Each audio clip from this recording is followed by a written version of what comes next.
Hey dudes, welcome to Splat from the Past, the only 80s themed horror and sci-fi show where things can get totally radical. Now today, I will be interviewing a woman who is a writer, director, producer, and former actress. Her name is Karen Leigh Hopkins. You may remember her. She played Brenda in The Running Man, the Arnold Schwarzenegger / Stephen King classic from 1987. She also wrote a gem of a movie, Welcome Home, Roxy Carmichael, with Winona Ryder. Love that movie.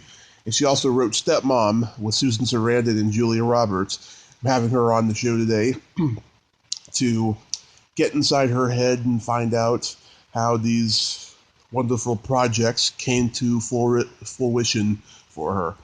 And I can't wait. She seemed really nice in the emails, and I'm about to find out. So, here is my interview with Karen Leigh Hopkins.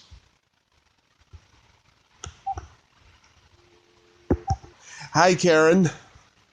Hi. How are you? I'm good, thanks. How are you doing? Oh, I'm pretty good. It's such an honor. Thank you for taking the time this morning. It's my pleasure. So, going back to the beginning, I mean, you've been an actress, a screenwriter, producer, director. Was show business something that was on your radar early on? It was actually. I lived in Sandusky, Ohio, and I think I always wanted more. I would watch old movies with my mom, and as much as I loved being from a small town, and there's so many gifts with that, I just had bigger horizons. I loved all the different stories that movies told and the way they could tell it. She was a huge Hitchcock fan, but she also loved Billy Wilder, and I kind of was raised on these old movies, and loved imagining myself someday in a satin bedroom somewhere, like Carol Lombard. and it really propelled me. I remember in our school, there wasn't like a drama club, so I just created one. And then, cast the play and did it, and then no one showed up in the cast, but kind of went on anyway, because I just kept thinking,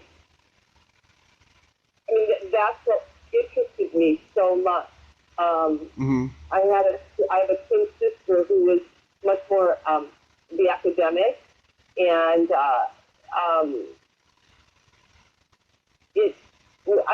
I knew that I actually thought I would be going to New York for theater, but because there was such miserable weather the year that I planned on taking off, I just decided I'm going to go to Los Angeles, and I wasn't driving or anything. I got a car within a week. Was a horrible driver, but was able to talk to the woman who I took the test from, just giving me a license, and then I just drove out here in a little VW Bug, and went to Stratford School. So that was kind of how, I got out here. Wow. So very young, you were a self-starter and you put on your own plays. That's amazing. I think that it became one of those things, and I have to remind myself every once in a while, especially in the world of having agents or other people that are supposed to help you, that ultimately it's you. And, any time that I have real satisfaction about something, or, I don't know, I just look back and go, okay, you just do it yourself. Stop waiting. Certainly as an actor, we're at the mercy of people giving us permission a lot of times to, you get a permission to have the audition and then go back. And if you're called back, and it's always a waiting game. And the same, and at one point I just was like, I can't wait anymore. I'm going to try to make those those opportunities happen for myself. So I started writing initially so that I could create a stand-up act of some kind for myself instead of, again, waiting for the opportunities to happen because it's so hit and miss, you know. In the business, no matter whether you're a writer, director, producer, or actor. So, yeah, that's sort of been my philosophy, and it's what I try to tell people, including my little girl. You know, don't wait, make it happen. You know, don't expect. Yeah, that's very valid in this day and age. Did you study with anybody famous when you got out to L.A.? I studied with Susan Basson, who apparently is a pretty famous teacher now. She was incredible. I studied with Roy London. I studied with the great Peggy Fury. So I did. Those are giants. Yeah. And I mean I remember those classes so vividly. They were really, you know, just even as a writer, and now directing too, you know, you just remember and you go back to that. But yeah, I was very lucky to have them, those really talented people who loved to teach and cared so much about actors. Certainly. I noticed in two of your early credits on an episode of Heart to Heart and Going Berserk, you played an aerobics instructor. Did you do that on the side in real life? Yeah, I did.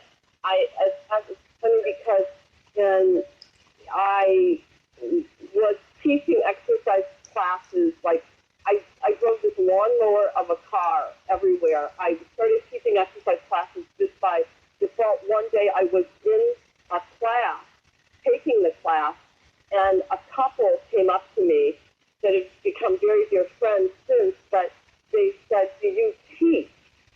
And I didn't, but, you know, I said, "Sure, yeah, I teach, but just privately."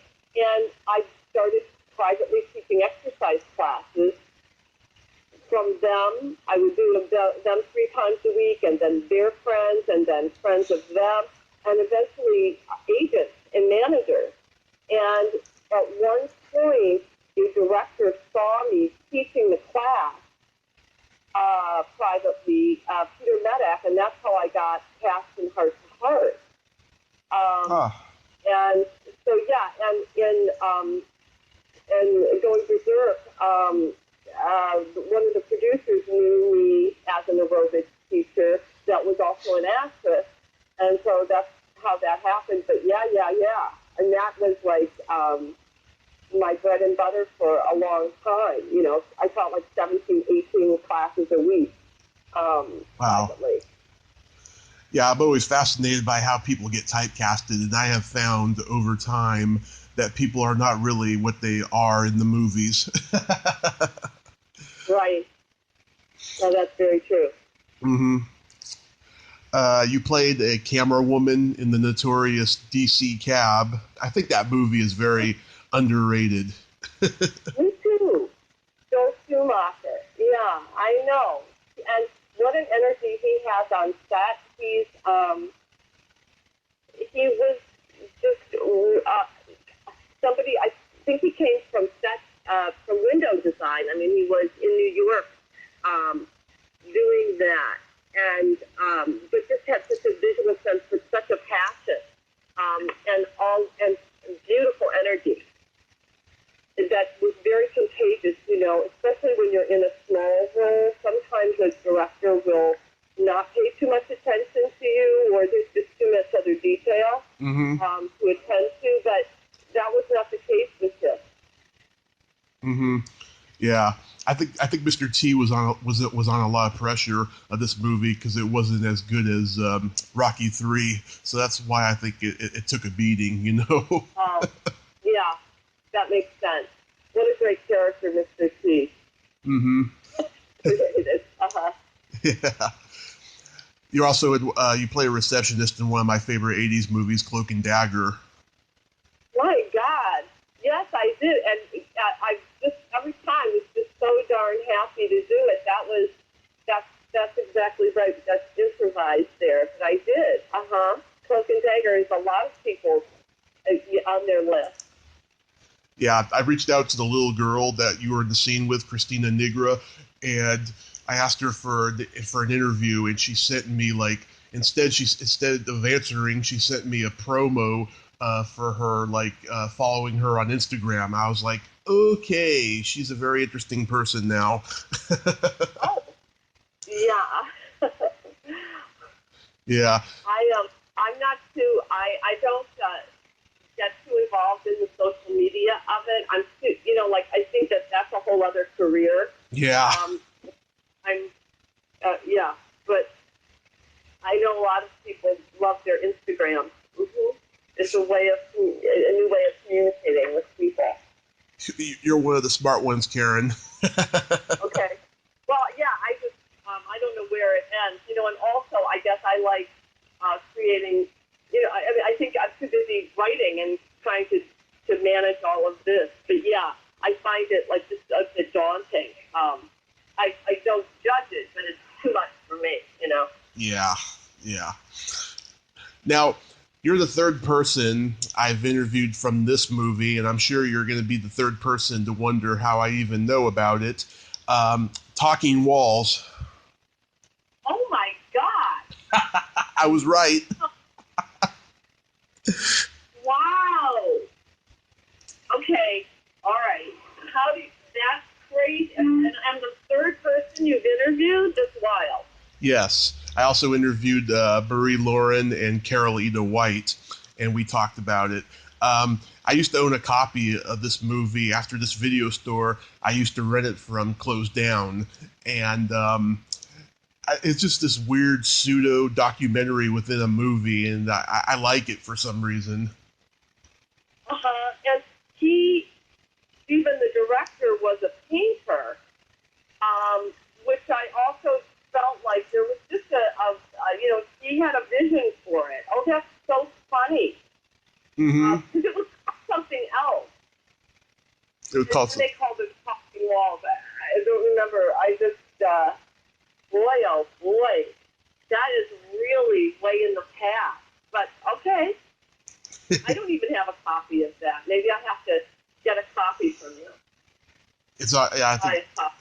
Yeah, I think it's on eBay or something. But I lost that copy a long time ago because I had to sell a lot of my VHS tapes. How did you get so lucky into being cast as Brenda in The Running Man? Well, there was a casting director. There is a great, wonderful casting director, Jackie Burt, who he had cast me or brought me in for a number of things. He'd seen me act, and the fact that I liked playing both comedy and drama, but I had, I guess, some comedy. He had also brought me in for Breakfast Club, which is a whole other story, and cast me. Oh, yeah. But he brought me in, and the Running Man was actually being directed initially by someone else, by Paul Michael Glaser. And then he cast me. And again, it was one of those things where it can do something with this role that is kind of unusual. And I've always been, even when they would say, play it straight, I'm a little less of center, Mm-hmm. That is that is just, I guess, who I am. And so I got cast in the movie, and then it was, went through another director and took over. And I just got, it truly was luck that they kept me in the cast. And I actually worked on that movie for 6 weeks and wrote a film while I was in the trailer, as one does. But it was so much fun. And, did Paul Michael Glaser direct it? Yeah. I could be wrong. Yeah, Paul Michael Glaser. Also, it was this other gentleman who cast it. That's right. And then Paul. And then ultimately, Paul and I worked a little bit together on a movie he was interested in directing of mine. He was super smart, and it was ironically the movie I was writing on the set. But he really knew how to talk to actors, and it was just so much fun. Also, I thought the casting of Richard Dawson was so inspired. So being able to kind of, play Richard Dawson's assistant he had such a quirky sense. It was a very interesting world and time. I'm really grateful for that, and it plays so much. And I just got an email actually the other day from somebody because they're saying it's playing this week or it was playing all last week on Showtime. And that it was set in 2019, which I didn't realize. Wow. Isn't that wild? But the premise of that is such a brilliant movie idea, and based on I think a Stephen King short story. Right. Yeah, it's like his only sci-fi story, and it's a masterpiece. It's kind of like the Terminator meets the Truman Show type of thing. Yes. To me, that's a movie that could be remade now because of all that we're dealing with, too, with social media, just the way things are. But the premise is just so brilliant, and we're not that far away from it, I don't think. So, yeah. How was Arnold on that movie? Wonderful, charming, fun, seeking love. I felt like he and all his buddies were in their element. Just accessible, easy, having a good time, Did you have any interaction with Day Young? Not really, no. We weren't on the set at the same time. Oh, okay. I've been trying to get her on the podcast. I've interviewed a couple of people who've told me that between takes, she likes to tell the whole cast and crew a dirty joke. Okay. Do you still get recognized for the movie? A lot. It's really so. Yeah, it makes me happy. I mean, it really.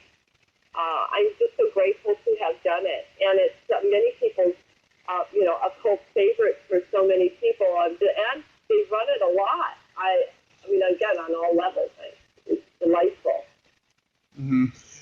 How did you feel about your hair in the movie? You had those little curls on your head.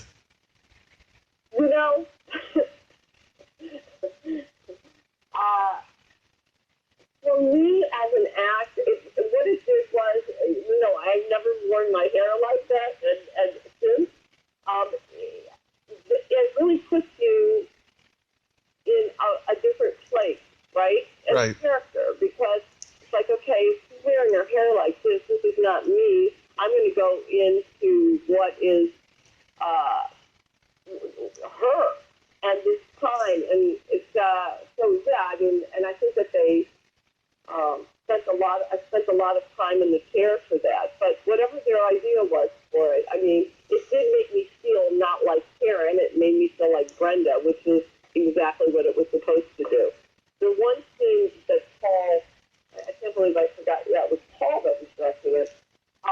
He had me eating something, take after take. He wanted me to be a person with a voracious appetite. And I would say I ended up eating maybe 25 egg rolls because I wasn't eating them the way he wanted me to. Oh, wow. He's like, no, I want you to lick your fingers, and I want you to really enjoy that egg roll. And, it took a little bit. But those are the things I remember from that, aside from just the camaraderie with Richard Dawson, who also had his own entourage, which was so interesting as well. And so, it was just so fun. Oh, that's cool. My mom loves Karina. She used to watch that movie all the time when I was a kid. That's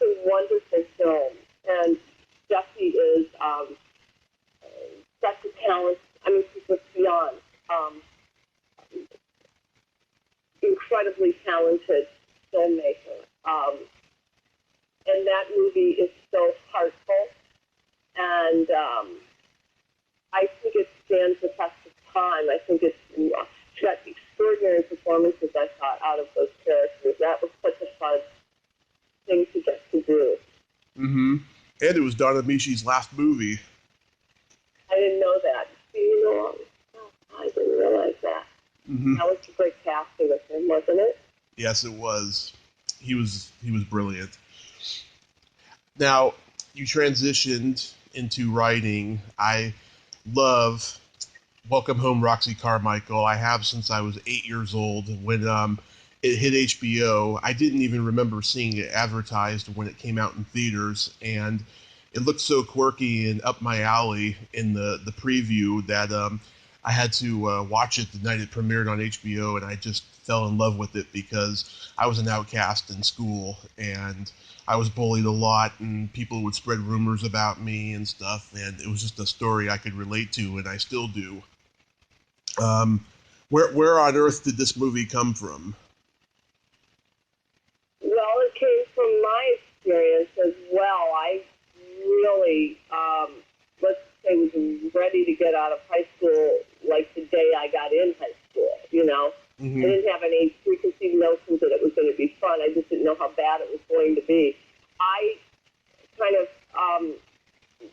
started thinking about here about the whole thing about creating these idols of characters and building them up until that as soon as they're somebody that we adore or, you know, is famous, then we try to find things that are wrong with them. Now it's become so crazy with the internet that there is no privacy, and it's just at an absurd level.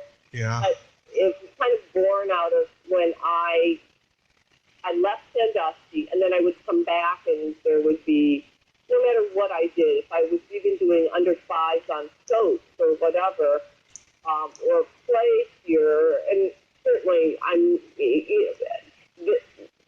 that I would get an interview, that the local paper would want to interview me, or there would be people from my high school, certainly having escaped my high school, that would then just want to talk to me about it, but there would be an attitude like,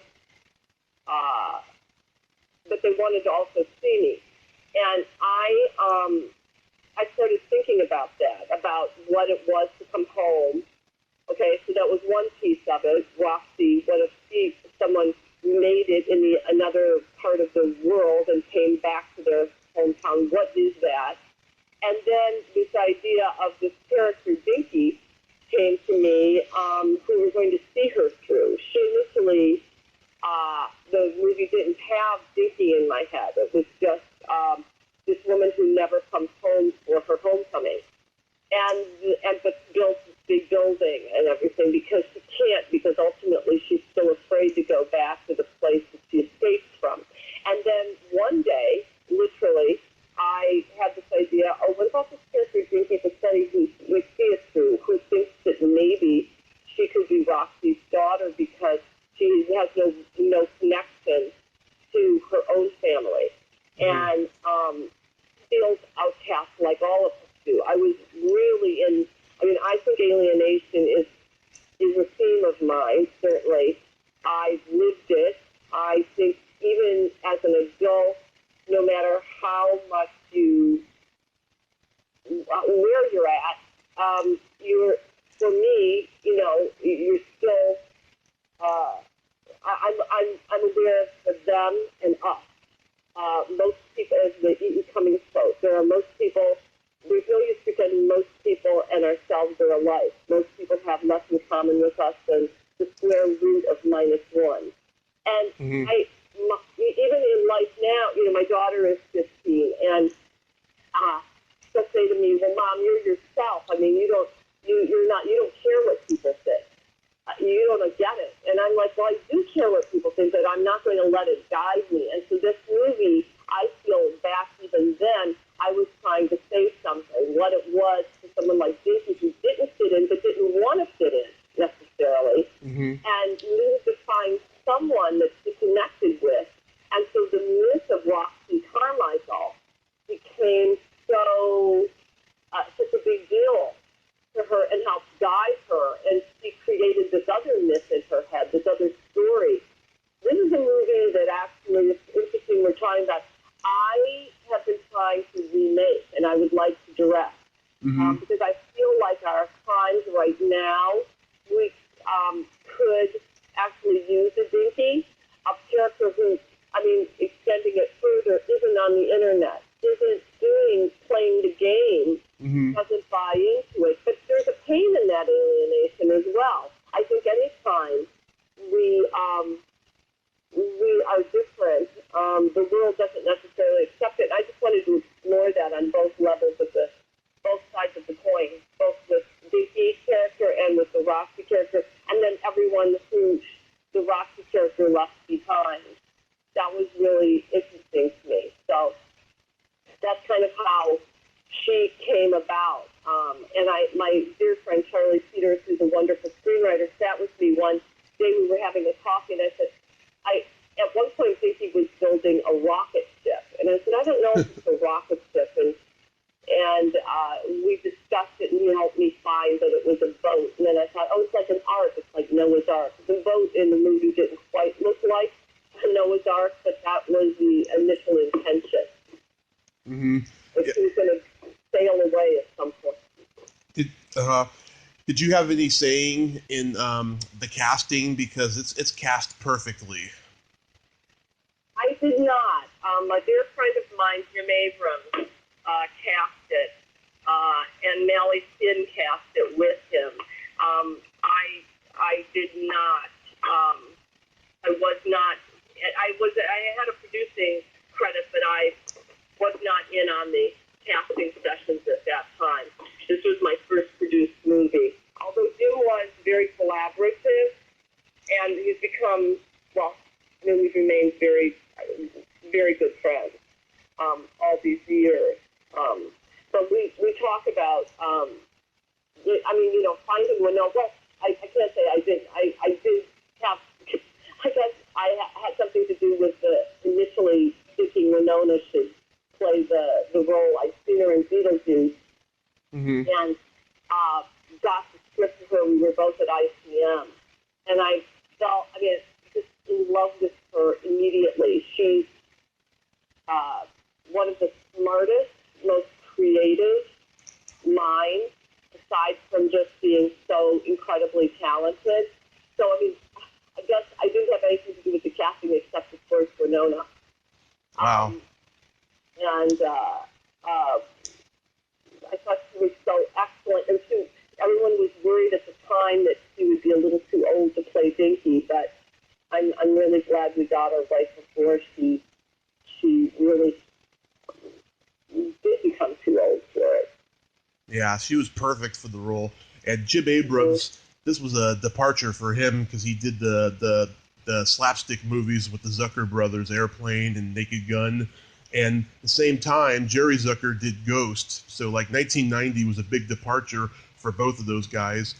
And I think he did a great job with the movie. Why do you think the movie wasn't a huge hit?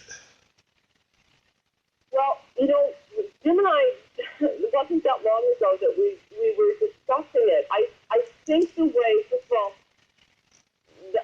Paramount, they thought they had this big hit on their hands, and they were very surprised when, I remember going the day it opened, and it was like, there's not a lot of people here in the theater. And I think it was a combination of possibly thinking it was going to hit bigger than it did. I know for me, I felt like the trailers were not exactly telling the exact story, perhaps the way I would have sold it, but I felt it was undersold in a certain way. No one can really, you can't look at stuff and go, I know why this hit and why this didn't. It's Monday morning quarterbacking, but I do feel like had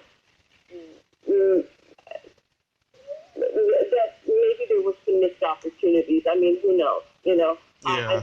A lot of people didn't even know about it, like you were saying, even when you didn't even know about the movie until way later. And I do know a lot of people have caught it, on in other ways that it's been shown. So it was disappointing to say the least. Yeah. Yeah. What inspired Stepmom? Well, that movie was a movie that I wrote with Jesse Nelson, and there were other writers on it as well, Stephen Rogers, Ron Bass, and it was an idea that Gigi Lavangi had and wrote the first script for. So that came out of Gigi's imagination, and then we were asked to come on board. Jesse was going to direct it and to rewrite it for Susan and Julia, who were interested in it but had not fully committed. So that's how that came about. That genius premise was I can't take responsibility for, but certainly we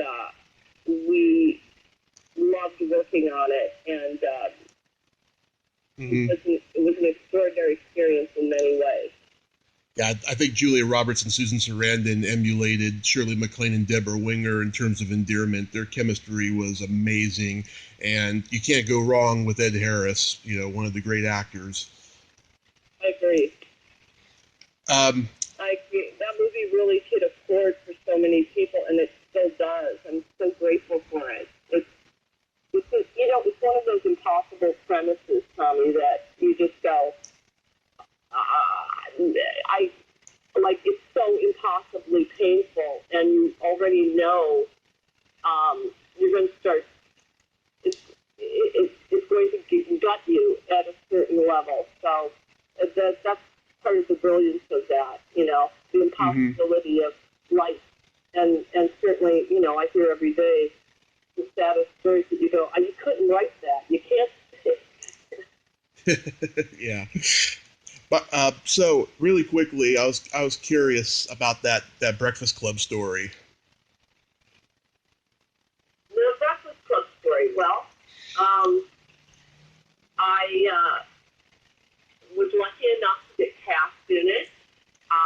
John Hughes was looking for someone who could play a first-year teacher who had just gotten out of college, got her first job, but also to play it comedically. And it was like one of those, just like a crazy gift to have gotten cast in it. And so exciting. And John called a number of times before we went to Chicago to just discuss the character.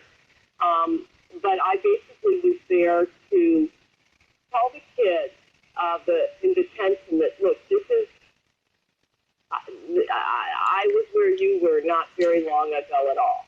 And this whole experience, this whole detention, this whole thing of high school is just a small part of your total life history.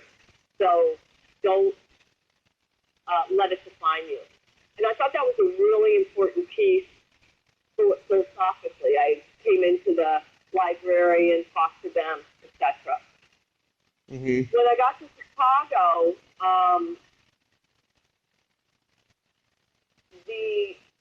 John wanted, or then before I got to Chicago, rather, John, I had an idea that maybe I was the gym teacher and that I should take,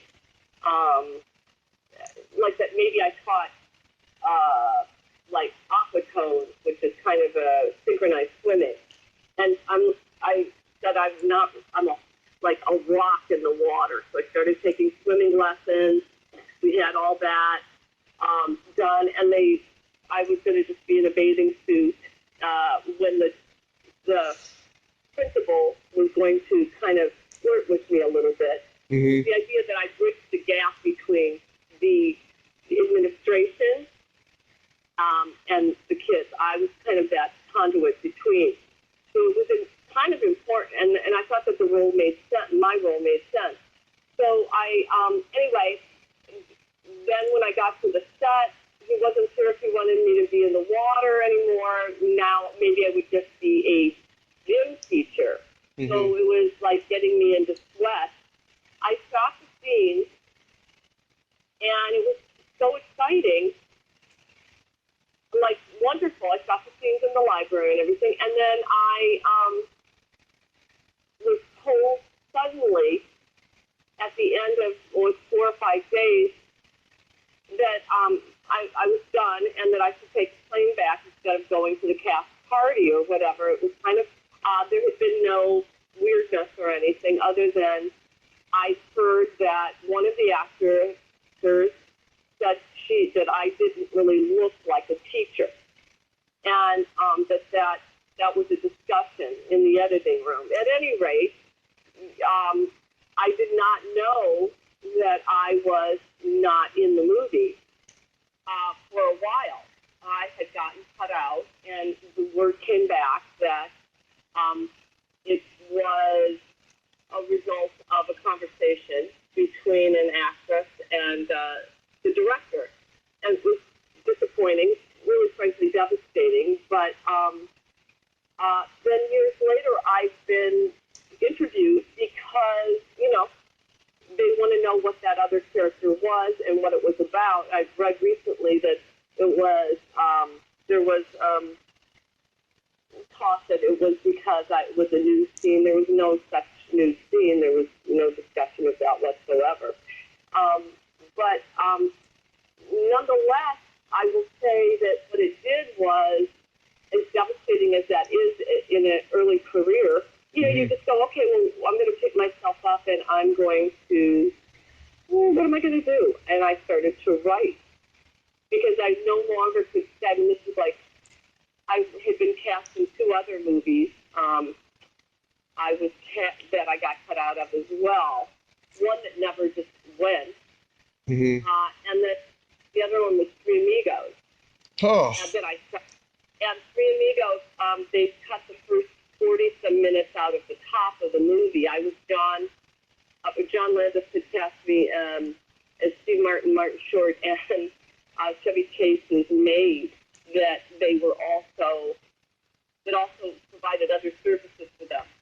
And it was so fantastically fun to work with them. I have the scenes. I mean, it was one of those things where, you go, oh, this would have been so fabulous. They cut the first 40 out of the top of the movie about old Hollywood, put it back in, then they cut it out again. And John was really gracious about giving me the footage and stuff, but and it's helped me get other jobs, but it was one of those. So, like I say, with Breakfast Club and collectively when something like that happens, I mean, you can spin it any way you want. I wanted to spin it in as positive a direction or come up from the ruins as you can, and it's really forced me, Tommy, to start to write in a different way. And I thought, and I'm going to write a character that I can't get cut out of because I'm writing it myself. And that was a lot of the impetus to become a writer initially. Now I just love it because, again, I don't have to ask permission from anyone. And you can tell so many different kinds of stories. It's a wonderful freedom. But initially, I think I was just like, I will thank those experiences, not to say that they didn't hurt, but and say this is what came out of that, Yeah. Oh my God, that would have been interesting to see you in The Breakfast Club. It's one of my favorite movies of all time, and you're not the only one that was cut out of Three Amigos. Sam Kinison was too. Yeah, and there were I think a couple of other ones too, Tommy. A couple of other actors that, so that was a wonderful set too. So, again, you don't want to have the resume of almost. Yeah. Yeah.